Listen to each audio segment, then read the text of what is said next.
ಎಲ್ಲರಿಗೂ ನಮಸ್ಕಾರ. ಮತ್ತೊಂದು ವಿಡಿಯೋಗೆ ಸ್ವಾಗತ. ನಾನು ನಿಮ್ಮ ಡಾರ್ಲಿಂಗ್ ಧನು. ಬಿಗ್ ಬಾಸ್ ಕಡೆಯಿಂದ ಒಂದು ಪ್ರೋಮೋ ಕಟ್ ಮಾಡಿದ್ದಾರೆ. ಆ ಪ್ರೋಮೋ ಕ್ಲಿಯರ್ ಕಟ್ ಆಗಿ ಗೊತ್ತಾಗ್ತದೆ ಕ್ಯಾಪ್ಟನ್ಸಿಗೆ ಸಂಬಂಧಪಟ್ಟ ಪ್ರೋಮೋ ಅಂತ. ಏನಕ್ಕಂದ್ರೆ 4 ಜನ ಸೆಲೆಕ್ಟ್ ಆಗಿರೋದು ಕ್ಯಾಪ್ಟನ್ ಟಾಸ್ಕ್ ಆಡೋಕೆ. ಎಸ್ಪೆಷಲಿ ಕಾವ್ಯ, ಗಿಲ್ಲಿ ಮತ್ತು ಸೂರಜ್ ಹಾಗೂ ರಘು ಅವರು. ಧ್ರುವಂತು ರಕ್ಷಿತ ಬರ್ಬೇಕಾಗಿತ್ತು, ಸೆಲೆಕ್ಟ್ ಆಗ್ಬೇಕಾಗಿತ್ತು, ಟಾಸ್ಕ್ ಆಡ್ಬೇಕಾಗಿತ್ತು. ಬಟ್ ಏನೋ ಎಕ್ಸ್ಪೆಕ್ಟ್ ಅನ್ಎಕ್ಸ್ಪೆಕ್ಟೆಡ್ ಏನೋ ಟ್ವಿಸ್ಟ್ ಅಂತೂ ಇದೆ ಖಂಡಿತವಾಗ್ಲು. ಇವತ್ತು ಆಲ್ರೆಡಿ ಗುರುವಾರ, ಇನ್ನೂ ತೋರ್ಸಿಲ್ಲ ನಮ್ಗೆ. ಇವತ್ತು ತೋರಿಸ್ತಾರ ಡೌಟ್ ಇದೆ. ಒಂದೇ ತಲೆ ವೀಕೆಂಡ್ ಎಲ್ಲ ಬರ್ತಾರಂತಾನೆ ಹೇಳ್ಬೋದು. ಅದೇ ರೀತಿ ಆಗ್ತಾ ಇದೆ. ಇನ್ನು ಟಾಸ್ಕ್ ಯಾವ ರೀತಿ ಇದೆ ಅಂದ್ರೆ, ಒಂದು ಬಕೆಟ್ ಕೊಟ್ಟಿರ್ತಾರೆ. ಆ ಬಕೆಟ್ 2 ಪೀಸ್ ಮಾಡಿ ಇಬ್ರು ಇಟ್ಕೋಬೇಕು. ಇದು ಸಪ್ರೇಟ್ ಟೀಮ್ ಮಾಡಿದೆ. ಯಾವ ಟೀಮ್ ಅದೇ ಹೆಚ್ಚು ಸಾಮಾನು ಸಂಗ್ರಹಿಸ್ತಾರೋ ಅದು ಬಿಗ್ ಬಾಸ್ ಹೇಳ್ತಾರೆ ಸಾಮಾನು ಸಂಗ್ರಹಿಸ್ಬೇಕಂತ. ಯಾರು ಜಾಸ್ತಿ ಸಾಮಾನು ಸಂಗ್ರಹಿಸ್ತಾರೋ ಅವ್ರು ವಿನ್ ಆಗ್ತಾರೆ. ಎಸ್ಪೆಷಲಿ ಈ ಟಾಸ್ಕ್ ಅಲ್ಲಿ ಸೂರಜ್, ಕಾವ್ಯ ಒಂದ್ ಟೀಮ್ ಆದ್ರೆ ರಘು ಮತ್ತು ಗಿಲ್ಲಿ ಅವರು ಒಂದ್ ಟೀಮ್ ಆಗ್ತಾ ಇದಾರೆ. ಆ ರೀತಿ ಎಲ್ಲ ಪ್ಲಾನ್ ಮಾಡಿ ಟಾಸ್ಕ್ ಎಲ್ಲ ಆಡ್ತಾ ಇದಾರೆ. ಅದ್ರಲ್ಲಿ ಉಸ್ತುವಾರಿಯಾಗಿ ರಾಶಿಕ್ ಅವ್ರ ಮೇಂಟೈನ್ ಮಾಡ್ತಾ ಇದಾರೆ. ಈ ವಾರ ಪೂರ್ತಿ ಉಸ್ತುವಾರಿ ರಾಶಿಕ್ ಅವರಾಗಿದ್ರು. ಕೆಲವು ಸಲ ಉಲ್ಟಾ ಪಾಲ್ಟಗಳೆಲ್ಲ ಆಗಿದೆ. ಬಟ್ ಈ ಟಾಸ್ಕ್ ಅಲ್ಲಿ ಏನಾಗ್ತಿದೆ ಅಂತ ನೋಡ್ಬೇಕು. ಈ ಟಾಸ್ಕ್ ಅಲ್ಲಿ ಕೂಡ ಪ್ರೋಮೋ ನೋಡಿದಾಗ ಅದೇ ಗಲಾಟೆ ಆಗ್ತಾ ಇದೆ. ಏನಂದ್ರೆ ವೇಬರ್ ಅಂತ ನೋಡೋಣ, ನಾವು ಕ್ಲೀನ್ ಮಾಡೋದು ಕಿಚನ್ ಅಲ್ಲಿ ಒಂದು ಇದು ಇರ್ತಲ್ಲ ಬ್ರಷ್ ಟೈಪ್, ಅದನ್ನ ಕಲೆಕ್ಟ್ ಮಾಡ್ಕೊಂಡ್ ತರಬೇಕು. ಆ ಟೈಮ್ ಅಲ್ಲಿ ಆಗ್ತಾ ಇದೆ.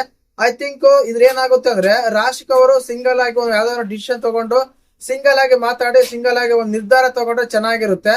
ಬಟ್ ಮಧ್ಯದಲ್ಲಿ ಎಲ್ಲರೂ ಇಂಟರ್ಫಿಯರ್ ಆಗ್ತಾರೆ. ರಜತ್ ಅವ್ರು ಬರ್ತಾರೆ, ಸೂರಜ್ ಅವ್ರು ಬರ್ತಾರೆ. ಇದು ನಾಟ್ ಫೇರ್ ಗಿಲ್ಲಿ ಅಂತ ಹೇಳಿ ಕಾವ್ಯ ಮತ್ತು ಗಿಲ್ಲಿ ಅವ್ರು ಇಬ್ರು ಮಾತಾಡ್ಕೊಂತಾರೆ. ಅದೇ ರೀತಿಯಾಗಿ ಸೂರಜ್ ಅವ್ರು ಕೂಡ ಹೇಳ್ತಾ ಇದಾರೆ. ಬಟ್ ಇಲ್ಲಿ ರಘು ಅವ್ರು ಮಾತ್ರ ಯಾವುದೇ ಕಾರಣಕ್ಕೂ ಮಾತೇ ಆಡ್ತಾ ಇಲ್ಲ. ಅದೇ ರೀತಿಯಾಗಿ ಅದ್ರ ಬಗ್ಗೆ ಕ್ಲೀನ್ ಮಾಡಿ ತೋರ್ಸು, ವೈಪ್ ಮಾಡಿ ತೋರ್ಸು ಅಂತೆಲ್ಲ ಹೇಳಿದಾಗ, ನೋಡಿ ನಾನು ವೈಪ್ ಮಾಡಿ ತೋರಿಸ್ತೇನೆ ಅಂತ ಹೇಳ್ತಾರೆ. ಆಕ್ಚುಲಿ ಒಂದನ್ನ 2 ಪೀಸ್ ಅಲ್ಲಿ ಅವ್ರು ಸ್ವಲ್ಪ ಇವ್ರು ಸ್ವಲ್ಪ ತಂದಿದ್ದಾರೆ. ಡಿಸೈಡ್ ಆಗುತ್ತೆ ಯಾರಂತ.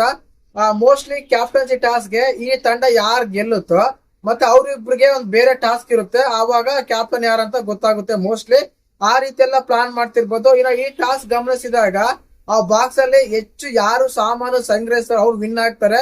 ಐ ಥಿಂಕ್ ನೋಡಿದಾಗ ಜಗ್ಗು, ಬೆಡ್ಶೀಟ್, ಅದು ಕ್ಲೀನ್ ಮಾಡೋದು, ಆಲ್ಮೋಸ್ಟ್ ಆಲ್ 3-4 ವಸ್ತುಗಳು ಗಿಲ್ಲಿ ಮತ್ತು ರಘು ಅವರ ಒಂದು ಬಾಕ್ಸ್ ಅಲ್ಲಿ ಇತ್ತು. ಪ್ರೋಮೋ ಗಮನಿಸಿದಾಗ ಐ ಥಿಂಕ್ ಏನಾಗುತ್ತೆ ಅಂದ್ರೆ, ಇಲ್ಲಿ ಸೂರಜ್, ಕಾವ್ಯ ಇದಾರಲ್ವಾ, ಸ್ವಲ್ಪ ಕೋ ಅಂಡರ್ಸ್ಟ್ಯಾಂಡಿಂಗ್ ಆಗಕ್ಕೆ ಸ್ವಲ್ಪ ಕಡಿಮೆನೆ ಆಗ್ಬೋದು. ಬಟ್ ಗಿಲ್ಲಿ ಮತ್ತು ರಘು ಅವ್ರು ಮಾತ್ರ ಸ್ವಲ್ಪ ಚೆನ್ನಾಗಿ ಆಡ್ಬೋದು. ಇಬ್ರು ಮೇಲ್ ಕಂಟೆಸ್ಟೆಂಟ್ ಗಳು, ಸ್ವಲ್ಪ ಫಿಟ್ನೆಸ್ ಇರುತ್ತೆ.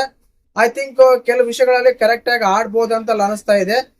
ನೋಡಿದಾಗ ಪ್ರೋಮೋ ನೋಡಿದಾಗ ಮೋಸ್ಟ್ಲಿ ಇದು ಅಪ್ಡೇಟ್ ಅಂತಲ್ಲ, ಓನ್ಲಿ ಪ್ರಿಡಿಕ್ಷನ್. ಐ ಥಿಂಕ್ ನಾನು ಅಬ್ಸರ್ವ್ ಮಾಡಿದಾಗ ಮೋಸ್ಟ್ಲಿ ಕಾವ್ಯ ಅಲ್ಲ, ಸೂರಜ್ ಅಲ್ಲ ಗೆದ್ದಿರೋದು. ರಘು ಮತ್ತು ಗಿಲ್ಲಿ ಗೆದ್ದಿರ್ಬೋದು ಈ ಟಾಸ್ಕ್ ಅಂತ ಅನಿಸ್ತಾ ಇದೆ. ಇಲ್ಲಿ ಕೂಡ ಉಸ್ತುವಾರ ನಿರ್ಧಾರ ಮೇನ್ ಇಂಪಾರ್ಟೆಂಟ್ ಆಗಿರುತ್ತೆ.